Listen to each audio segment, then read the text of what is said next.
아멘. 할렐루야. 오늘은 한 달에 한 번 있는 첫째 주 성찬 주일입니다. 특별히 오늘은 먼저 믿음으로 고백하면서 하나님께 그렇게 나갔으면 좋겠습니다. 우리 가슴에 손을 얹고 우리 한번 믿음으로 따라해 주시기 바랍니다. 하나님 아버지, 저는 죄인입니다. 어디에서 와서 왜 살며 어디로 가든지 알지 못하고 방황했습니다. 오늘 하나님의 부르심을 받아 하나님 전에 왔습니다. 저를 위하여 죽으시고 저를 위하여 부활하신 예수님을 나의 구주로 모십니다. 하나님 내 아버지가 되셨습니다. 나는 하나님의 자녀가 되었습니다. 지금부터 천국 갈 때까지 나를 인도하여 주옵소서. 예수님의 이름으로 기도합니다. 아멘. 할렐루야. 많이 듣던 기도문이죠. 우리가 예수를 알게 되고 예수를 믿고 처음 하는 결심 기도입니다. 그러나 이 결심 기도는 예수 믿는 그 첫 순간만 하는 것이 아니라 우리가 천국 가는 그날까지 평생에 이 결심 기도는 해야 되지 않나, 그렇게 생각이 되어집니다. 저는 함께 봉독한 본문 말씀 마가복음 2장 13절에서 17절 말씀을 의지해서 죄인을 위해 오신 예수님이라는 제목으로 은혜의 말씀을 함께 나누고자 합니다. 제목 한번 따라 하시겠습니다. 죄인을 위해 오신 예수님.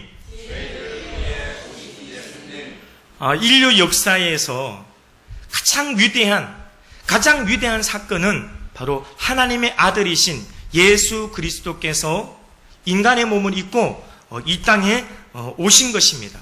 오늘 우리가 함께 봉독한 본문 말씀은 예수님이 이 땅에 오신 그 목적을 비유하면서 비유법을 써가면서 보다 쉽게 우리에게 설명해 주고 있습니다. 우리 몸이 아프면 제일 먼저 찾는 곳이 병원입니다. 의사를 찾게 되고 진찰을 받고 또 약 처방을 받고 들어는 수술을 받기도 합니다.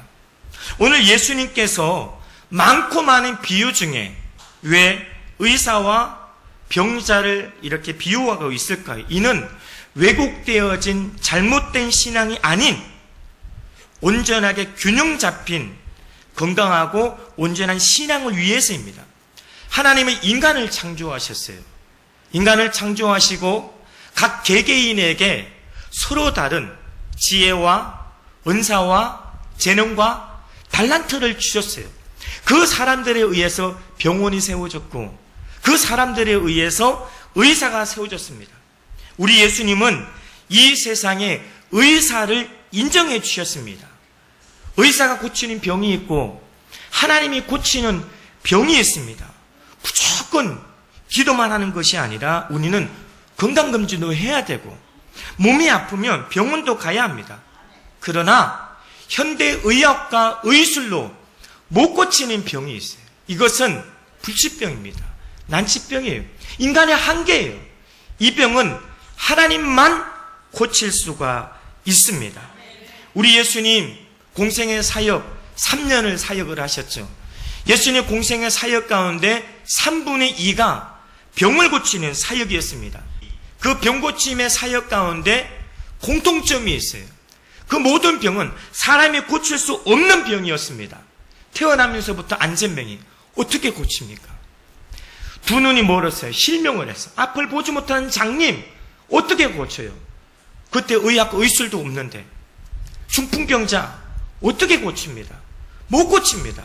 이런 병을 예수님께서 고쳐주셨고 뿐만 아니라 심지어는 죽은 나사로 회당장 야이로의 딸 죽었어요. 그런데 우리 예수님은 그 병을 고쳐주셨습니다. 여러분 무엇을 걱정하고 무엇을 염려하고 무엇을 두려워하고 있습니까? 돈으로 해결할 수 있는 문제는 문제가 아닙니다. 돈으로 해결할 수 없는 게 문제예요. 그러나 중요한 것은 그 돈으로 해결할 수 있는 문제까지도 완벽하게 해결해 주시는 분이 있습니다. 바로 우리 주 예수 그리스도이십니다. 간절히 바라옵기는 하나님 오늘 주시는 이 말씀을 통해 성경에 기록되어져 있는 그 하나님, 그 예수님, 나의 하나님, 나의 예수를 만나시고 나의 말씀으로, 나에게 주신 말씀으로 만나시기를 주 예수는 간절히 축원합니다. 우리가 예수를 만나기 위해서는 나의 고백이 있어야 합니다. 주를 향한 나의 고백, 신앙 고백이 있어야 돼요. 그 첫 번째, 나는 죄인입니다. 한번 따라 하시겠습니다. 나는 죄인입니다. 나는 죄인입니다라는 이 고백, 신앙의 시작입니다. 천국 백성의 첫 관문입니다. 오늘 본문 17절에 보면 나는 의인을 부르러 온 것이 아니요 죄인을 부르러 왔노라 하니라. 오늘 본문 17절 말씀이 오늘 본문 말씀의 핵심 주제입니다. 오늘 본문 말씀을 좀 더 깊이 묵상해 보면 건강한 자에게는 의사가 쓸모없다. 다시 말하면 무슨 말입니까? 건강할 때만 의사가 필요 없다는 것입니다. 그런데 언제까지 건강할 수 있습니까? 세월의 장수 없습니다. 세월이 지나고 나이가 먹으면 누구나 아프고 병이 들기 마련입니다. 결국 모든 사람에게 의사가 필요하듯 우리 모두는 죄인이기 때문에 모두가 예수 그리스도가 필요하다는 것입니다. 로마서 3장 10절 말씀에 보니까 의인은 없나니 하나도 없도다. 의인이 없다는 것입니다. 의인이 하나도 없다는 것은 모두가 다 죄인이라는 거예요. 그런데 오늘 본문 말씀 17절 우리 예수님께서 뭐라고 말씀하십니까? 나는 의인을 부르러 온 것이 아니라 죄인을 부르러 왔다. 의인을 부르러 온 것. 이 세상에는 죄인이고 의인이 없는데 여기서 말하는 예수님께서 말하는 그 의인은 어떠한 의인일까요? 진정한 의인일까요? 예수님이 인정하는 의인입니까? 아닙니다. 자칭 의인입니다. 자칭 의인. 바로 바리새인, 서기관입니다. 우리 예수님은 자칭 의인이 되어서 세리와 죄인, 그들을 정죄하고 교만한 그들과는 우리 예수님이 상관없다는 것을 말하고 있습니다. 오늘 본문 말씀은 마태복음과 누가복음에도 기록되어져 있습니다. 그런데 마태복음과 마가복음에 빠져있는 굉장히 중요한 단어가 누가복음에 기록되어져 있습니다. 누가복음 5장 32절에 내가 의인을 부르러 온 것이 아니요 죄인을 불러 회개시키러 왔노라. 우리 예수님이 왜 오셨습니까? 죄인을 부르기 위해서 오셨어요. 죄인을 불러 회개시키려고 오셨습니다. 우리가 예수 믿는 궁극적인 이유가 무엇입니까? 천국 아닙니까? 우리 모두는 언제 죽을지 모르는 그러한 시한부 인생을 살아가는 연약한 존재입니다. 예수님 없이는 살 수 없습니다. 성경이 무엇을 말합니까? 천하 인간에게 구원받을 만한 다른 이름을 주신 적이 없다라고 말씀합니다. 오직 예수님만이 우리의 죄를 사해 주시고 예수님을 통해 우리는 천국 가게 될 줄로 믿습니다. 하나님의 아들이신 예수님께서 그래서 이 땅에 오신 것입니다. 그 잘난 바리새인 서기관 율법을 지키고 구제를 많이 하는 그렇다고 해서 그들이 천국 가는 것이 아닙니다. 예수 없이는 불가능하고 눈물의 회개 없이는 불가능합니다. 천국 갈 수 없습니다. 그래서 우리 예수님이 죄인들을 부르시고 그 죄인들을 회개시키려 하기 위해서 이 땅에 오셨고 예수님을 통해서 눈물의 회개를 통해서 우리는 비로소 우리는 천국에 가게 될 줄로 믿습니다. 저는 이 말씀을 묵상하고 준비하면서 이 말씀의 이해를 돕기 위해서 영상을 하나 준비했습니다. 3분짜리 영상인데 우리 그 영상을 같이 우리 한번 보도록 하겠습니다.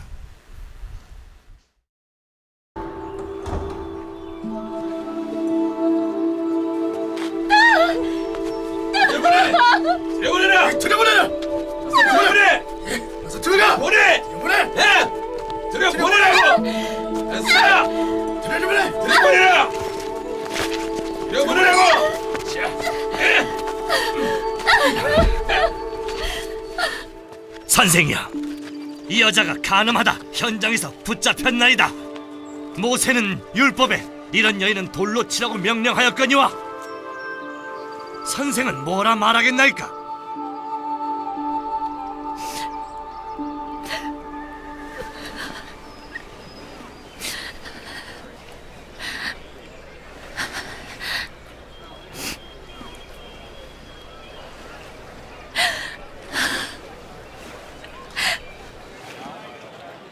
뭐라고 하겠나이까?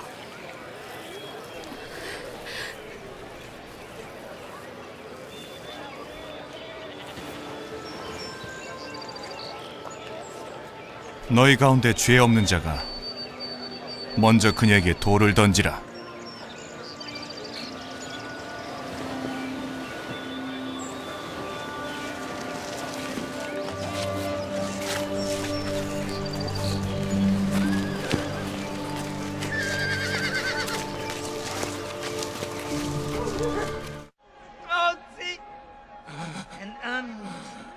אלא חלת שסיבלק הודר נדי תהוואר דיתמר אנטהוואר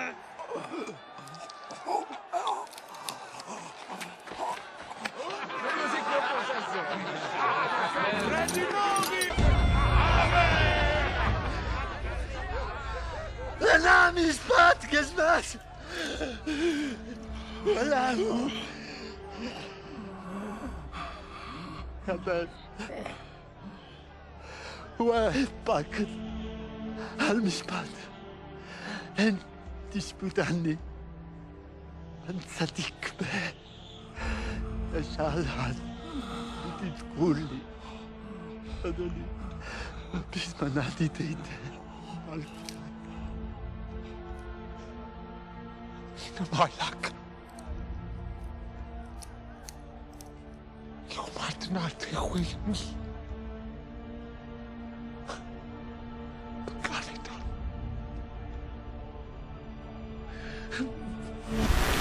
바리새인과 서기관들이 현장에 간음하던 여인을 돌로 처형을 하려고 했어요. 그때 예수님께서 너희 중에 죄 없는 자가 먼저 쳐라. 그 말 한마디에 그들은 자신에게 있는 그 죄를 발견했습니다. 다 죄인이기 때문에 그 여인을 돌로 칠 수가 없습니다. 예수님 십자가 못 박히실 때 좌편과 우편에 두 강도가 함께 못 박혔습니다. 좌편 강도는 예수님을 조롱하고 너와 나를 구원해 봐라. 그러나 우편 강도는 우리는 이렇게 죄를 받는 것이, 이런 형벌을 받는 것이 마땅하다. 그러나 예수님은 죄가 없으신 분이다 라고 고백을 합니다. 그리고 그가 평생에 강도로 살아왔지만 죽는 그 순간, 십자가 못 박혀 죽는 그 순간에 주여 나는 죄인입니다. 당신의 나라 임할 때 나를 기억하소서.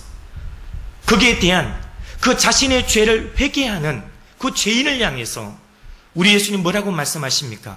내가 진실로 내가 내게 이르노니 내가 나와 함께 낙원에 있으리라.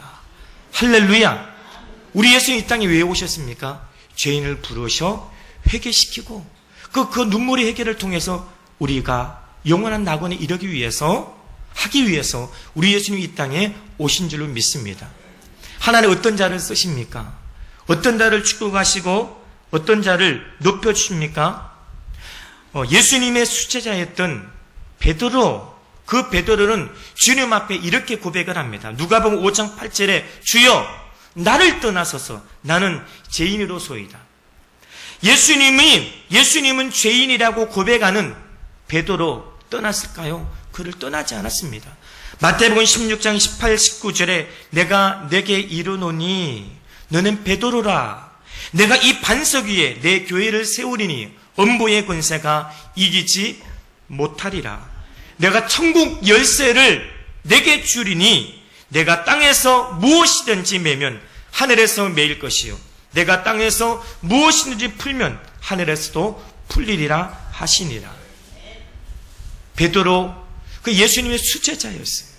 그러나 그가 주님 앞에 나는 죄인이라고, 나를 떠나라고 진정 눈물로 회개한 베드로에게 우리 예수님 그에게 천국 열쇠를 맡겨 주셨습니다. 사도 중에 가장 크게 쓰임받았던 인물이 바로 사도 바울입니다. 그 바울의 고백 들어보시겠습니까?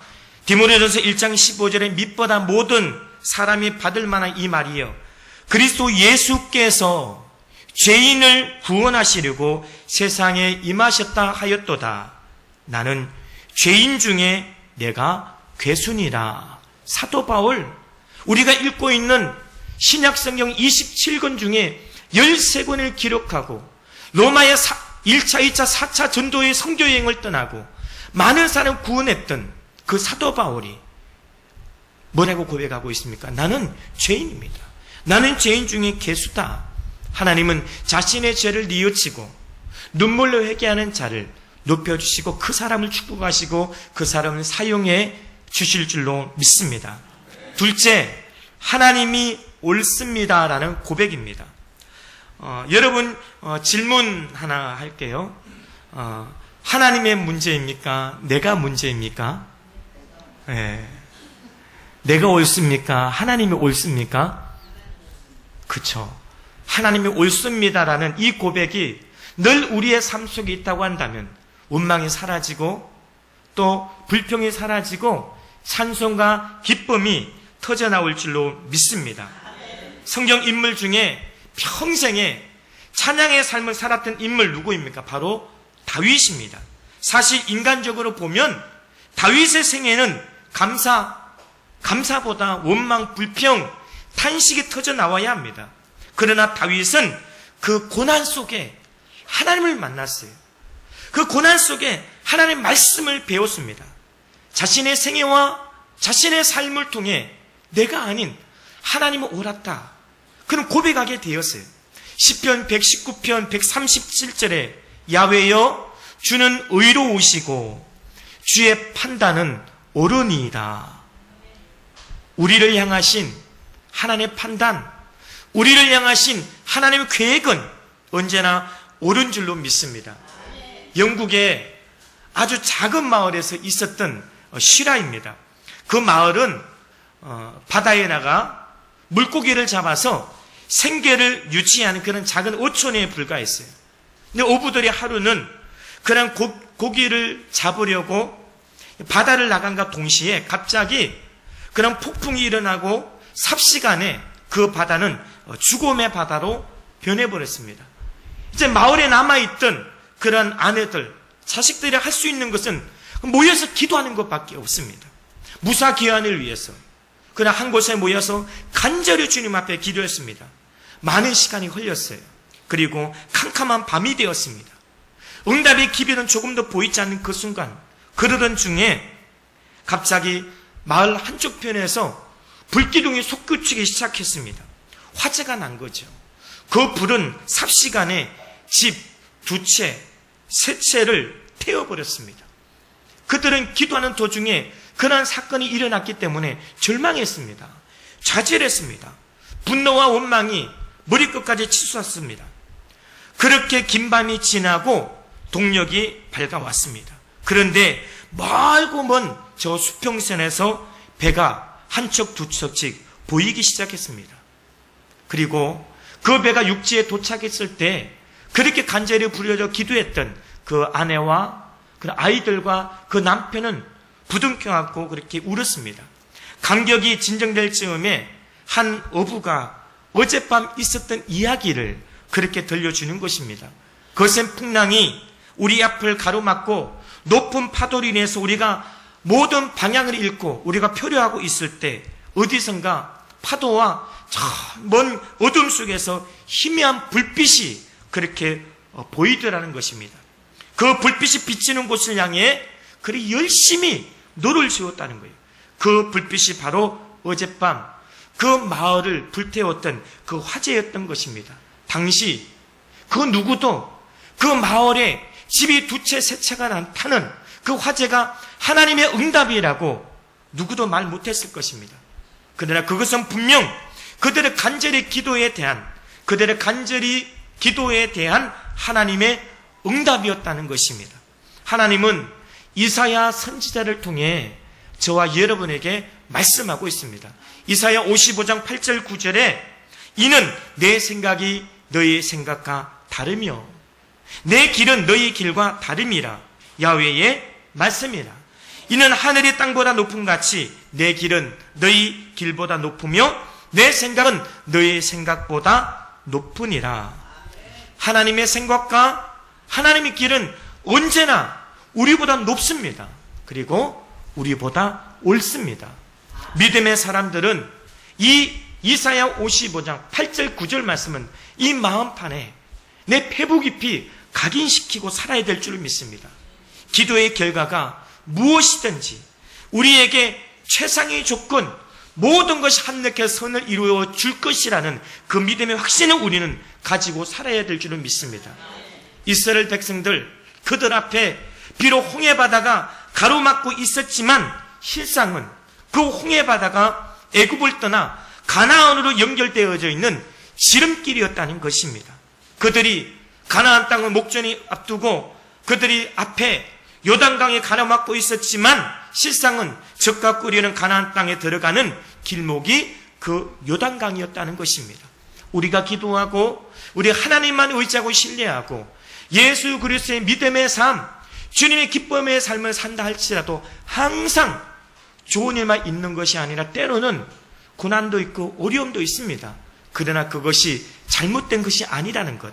하나님 그것까지도 합력의 선을 이루시며 그것이 나보다 오르신 하나님의 계획이며 하나님의 섭리라는 것을 믿으시기를 주 예수는 간절히 축원합니다.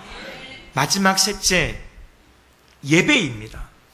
예배는 그리스도인의 삶의 최우선순위가 되어야 합니다. 하나님의 자녀라고 한다면 하나님이 원하는 시간에 하나님 원하시는 그 자리에 내가 있어야 합니다. 하나님은 그 자리에서 만나주시고 그 자리에서 복을 부어주십니다. 특히 주일 성수는 목숨 물고 지켜야 합니다. 주일 성수는 성도의 기본, 주일 성수는 그 무엇과도 타협이 안 되는 것입니다. 이스라엘 백성들이 범죄했을 때 하나님은 모세를 통해서 십계명을 주셨습니다. 그리고 그 계명을 지키면 복을 주시겠다고 하십니다.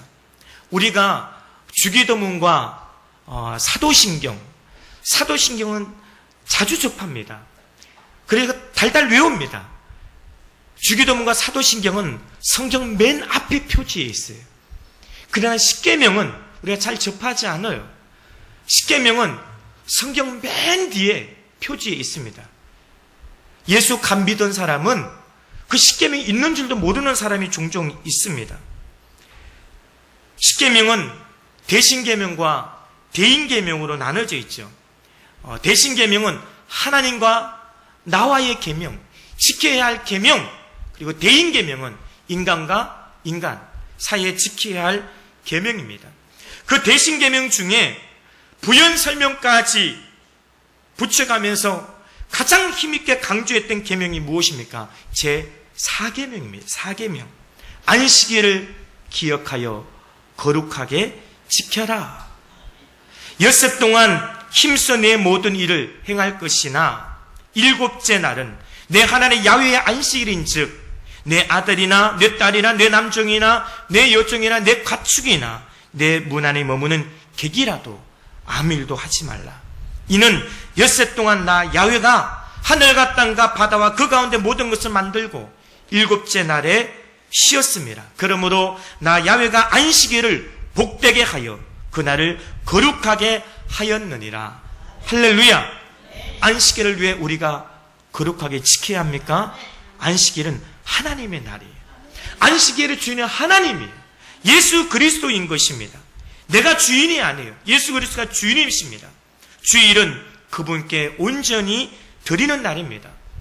요한복음 4장 23절 24절에 보면 하나님은 사람을 찾고 계십니다.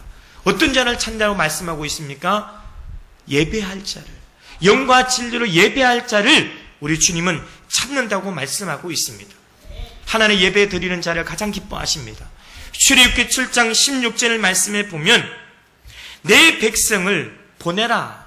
그러면 그들이 광야에서 나를 섬길 것이니라. 하나님은 어느 정도로 예배를 기뻐하고 하나님 어느 정도 예배를 좋아하십니까?